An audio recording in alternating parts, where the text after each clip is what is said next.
Yesterday, the Jewish people marked the end of Passover. Passover is the holiday in which we celebrate our first step to nationhood, the exodus from slavery in Egypt and the beginning of our ancestors' journey to the land of Israel. The Jewish people set out for the Promised Land 3,500 years ago.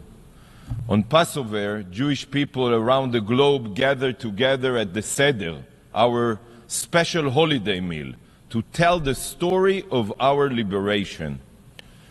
We remind ourselves of the suffering we endured, the generations-long hardships we survived on the road to salvation.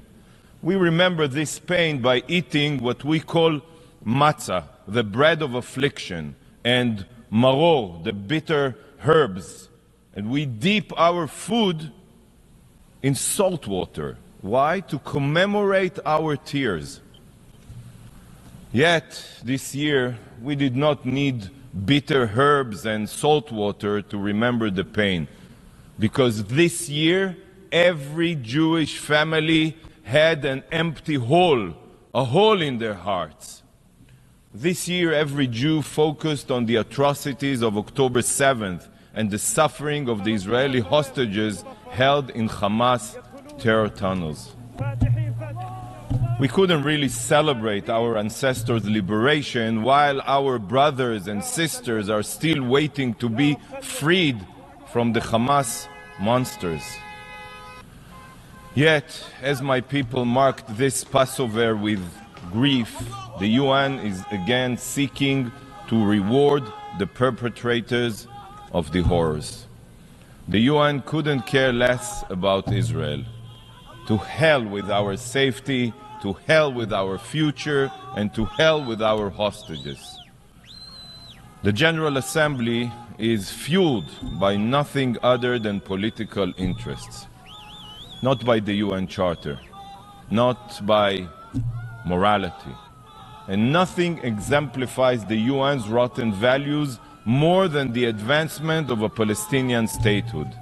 No, nothing can reward and incentivize the terrorists that committed the October 7th massacre more than this discussion here today.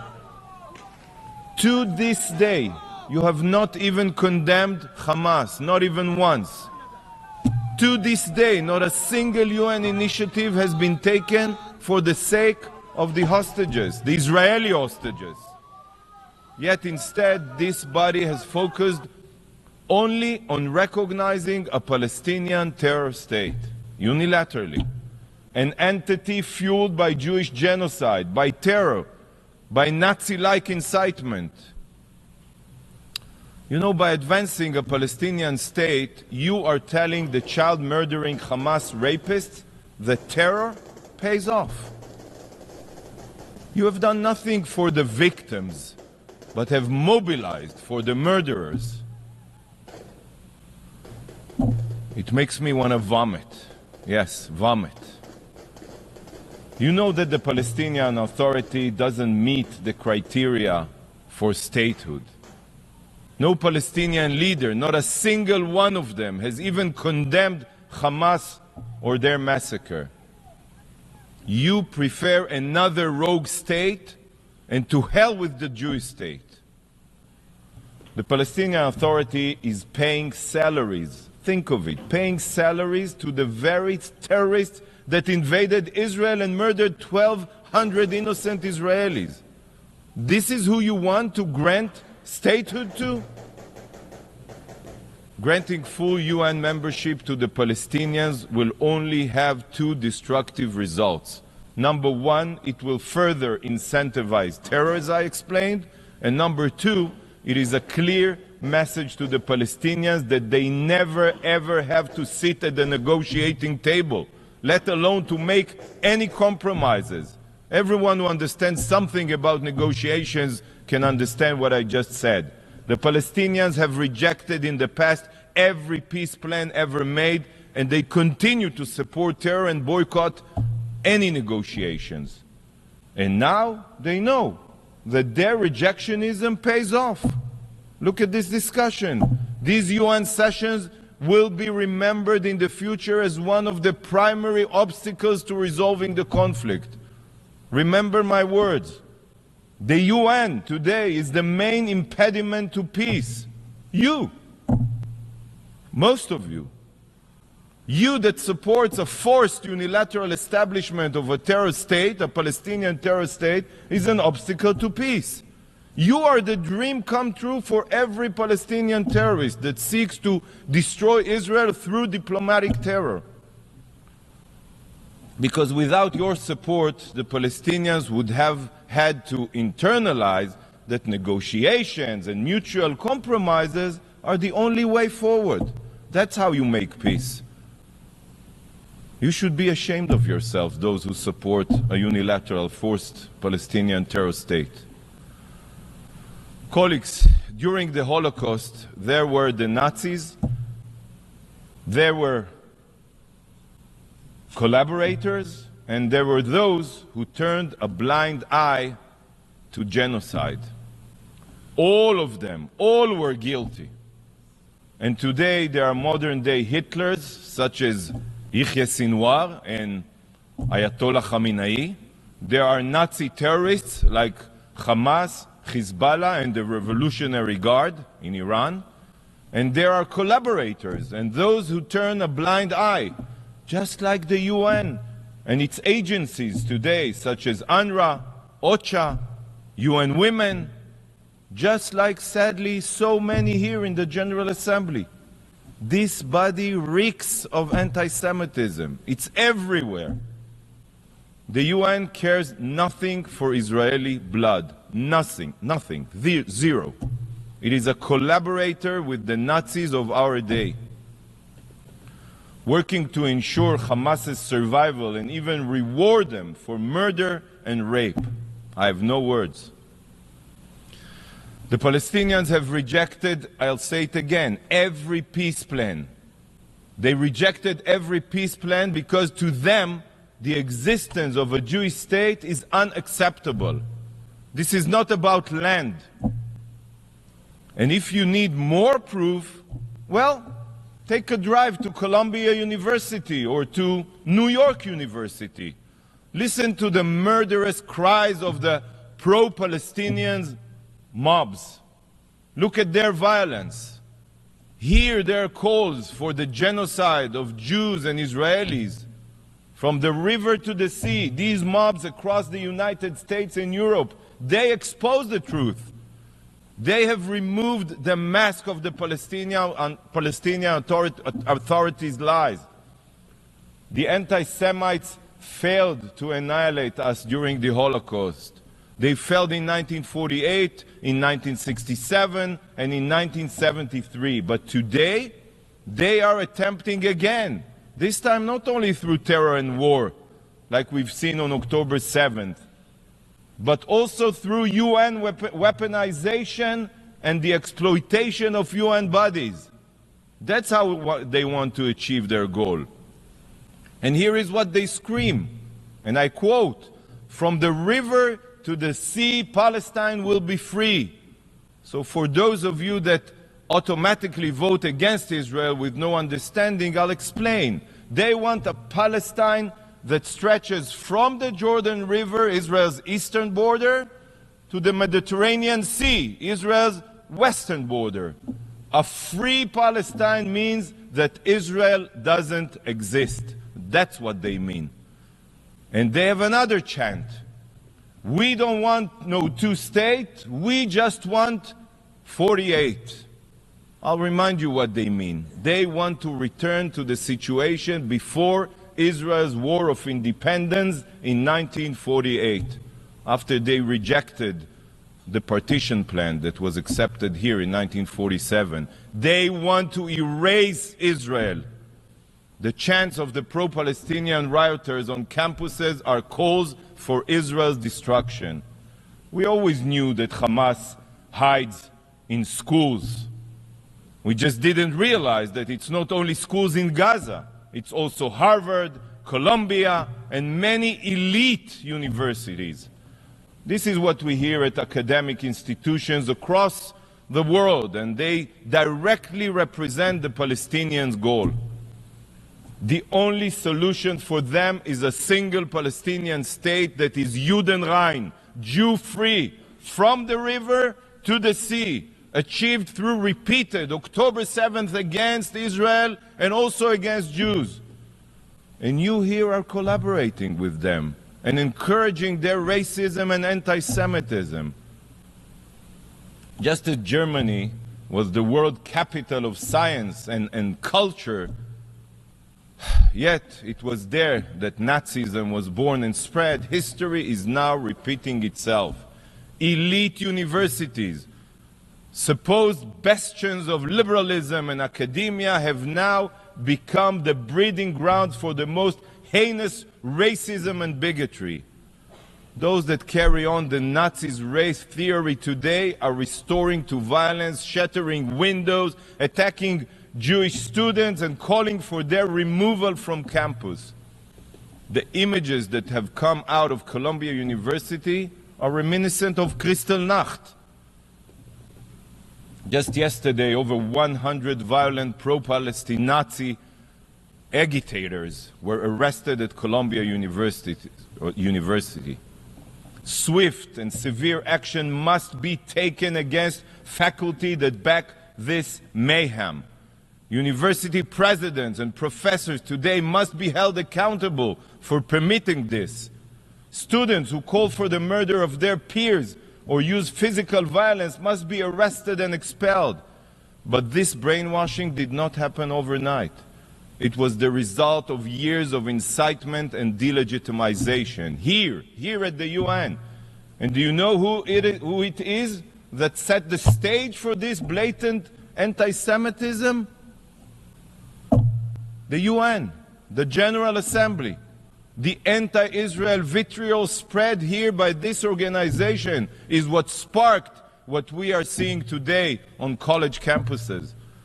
By falsely condemning Israel and marking the Jewish state as the foundation of all evil, you are emboldening anti-Semites and terrorists alike. It is because of you that these mobs think that attacking Jews is acceptable, that calling for the deaths of Israelis is tolerable. Universities are permitting this Nazi-like behavior because for decades, the UN's anti-Israel stance has been justified by this very body, the General Assembly. Look at the damage you have caused. Look at the generations you have indoctrinated. This is the final moment for the UN, I'm telling you, to show that it remembers the reason it was established in the wake of the Holocaust, to prevent atrocities against Jews. Wake up! I call on the Secretary General and on leaders around the globe to stop hiding behind empty words. There is no freedom to incite murder and violence, and there is no liberty to attack Jewish students. Whoever does not stand against the abhorrent anti-Semitism is a collaborator. But just as it says in the Bible regarding the Egyptians' treatment of the Israelites, וכאשר יענו אותו כן ירבה וכן יפרוץ.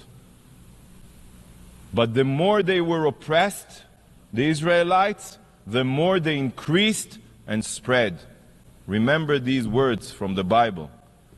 The UN chooses to continue singling out the Jewish people, but we will only grow more resilient and thrive. Colleagues, today marks the ninth General Assembly meeting held on Gaza since Hamas's massacre. Ninth. Not one of the meetings focused on condemning Hamas or releasing the hostages. Not even one. I'm disgusted by this institution. But if a lion landed on earth, it would be certain that outside of Gaza, the rest of the world is a utopia. A war is currently raging in Sudan, where tens of thousands have been killed and millions are on the brink of starvation. How many General Assembly sessions have been held on Sudan? Do you know? 0. What about the war in Myanmar? 50,000 have been killed and the war rages into its 4th year. How many times has the General Assembly met and how many resolutions been passed? How about Yemen, where the Houthis dragged the country to disaster? Hundreds of thousands are dead and tens of millions are literally starving. All while the Houthis also fire drones and missiles at merchant vessels in the Red Sea. Where is the Assembly's voice about the Houthis and Yemen? Is this not worth an emergency session? Let's continue to Pakistan. Pakistan is in the process of forcefully displacing 1.3 million Afghans back under the Taliban's radical control. Have you convened to condemn this? Oh, and what about Iran? The Ayatollah regime executes thousands of women, protesters, and members of the LGBTQ community, while Iran is hurtling towards nuclear weapons. And mere weeks ago, the regime launched 350 drones and missiles at Israel. Is this not enough for the General Assembly to discuss this murderous regime? But you are not interested in criticizing rogue states. You are interested only in smearing the Jewish state. Do you not see how much of a joke the UN has become? A sick joke that cares nothing for the lives of civilians around the world, that cares nothing for wars being fought, that cares nothing for death, destruction, and suffering. The only thing that the UN cares about is bashing the Jewish state. You don't really care about the Palestinians. You don't care about the Palestinians in Lebanon that are living under a real apartheid regime, or Palestinians in Syria displaced or murdered by the Assad regime. And the UN was silent for all the years that Hamas oppressed Gazans and turned Gaza into the war machine that it is. You only care about the Palestinians when you can blame Israel. Today the UN is a haven for terrorists, for tyrants, for dictators. A laundromat to whitewash their crimes while shifting the focus to the vibrant democracy of Israel. And the root of all the UN's evil is this very room, the General Assembly, with its political makeup. This is the body where human rights abusers have the same voice as law-abiding democracies. And it is in this hall, through distorted politics, that everybody enrolled in the UN system is decided. This is the beating heart of the UN's impotence. It is multilateralism's original sin. Here, the General Assembly, it's only politics and interests that are behind who sits on the Security Council. You chose to have Iran chair a human rights forum. You elect judges from Lebanon and Somalia to the International Court of Justice. You put human rights abusers like Cuba on the Human Rights Council. This is what the UN is. And you all continue playing this charade as if this institution still holds any value whatsoever. This organization burns over $70 billion a year. And what conflicts have the UN resolved? Which human rights violations has it ended? Almost zero. The UN is only escalating wars and human rights violations. You can continue this game of make-believe, but the UN's clock is ticking. I'm telling you, it's ticking, because soon the world will wake up and see the disaster that the UN has become. In the future, remember my words, students will study the fall of the UN. They will learn of this organization's moral bankruptcy and blindness. They will be taught that your indifference and hypocrisy is what brought the UN crashing down. But this is also what will prompt the establishment of a new world institution, a force for good, one with a strong moral compass, democratic values, a body that will refuse to give dictators a free pass and terrorists a lifeline. Mark my words, the UN's days are numbered. Colleagues, on Passover, the Jewish people commemorate our exodus from Egypt. Egypt was a world superpower, yet we were victorious. This has been the story of the Jewish people from that day forward. We all recite this every Passover. והיא שעמדה לאבותינו ולנו, שלא אחד בלבד עמד עלינו לכלותנו, אלא שבכל דור ודור עומדים עלינו לכלותנו, והקדוש ברוך הוא מצילנו מידם. And God's promise